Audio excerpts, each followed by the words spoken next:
गुवाहाटी में जहां आज सुबह हुई भारी बारिश ने लोगों की दिक्कतें बढ़ाई, तो वहीं लैंडस्लाइड की वजह से कटाहबाड़ी निजरापार में एक 8वीं कक्षा के छात्र की मौत हो गई है।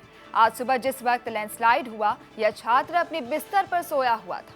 मृतक साहिल हुसैन कॉटन कॉलेजिएट उच्चतर माध्यमिक विद्यालय का छात्र था।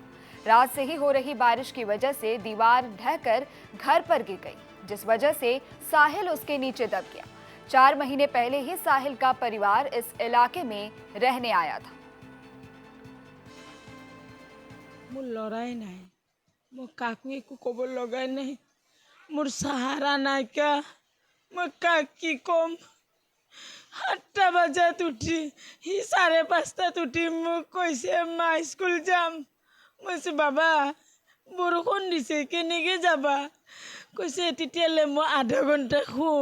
মই বাবা তুমি শুৱা, মই তোমাৰ কাৰণে নাস্তা বনাই উঠি মই তোমাক মাতি দিম, তুমি খাবা।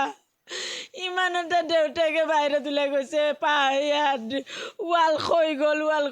মই দৌৰি ঘৰত যাই ঘুমাতে মোৰ ল'ৰাৰ বুকত ৱাল পৰি গৈছে। স্কুলীয়া বন্ধুৰ অভিভাৱক মই।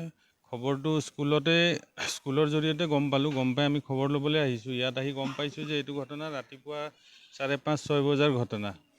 গতিকে সেইখিনি সময়ত অইন দিনাৰ দৰে স্কুল যাবলৈও ওলাইছিলে, কিন্তু বৰষুণ দি থকাৰ কাৰণে মাকে তাক স্কুল যাবলৈ মানা কৰিলে আৰু সি গৈ আকৌ শুব লওঁতেই এই ঘটনাটো ঘটিলে আৰু তাতেই তাৰ মৃত্যু হ'ল।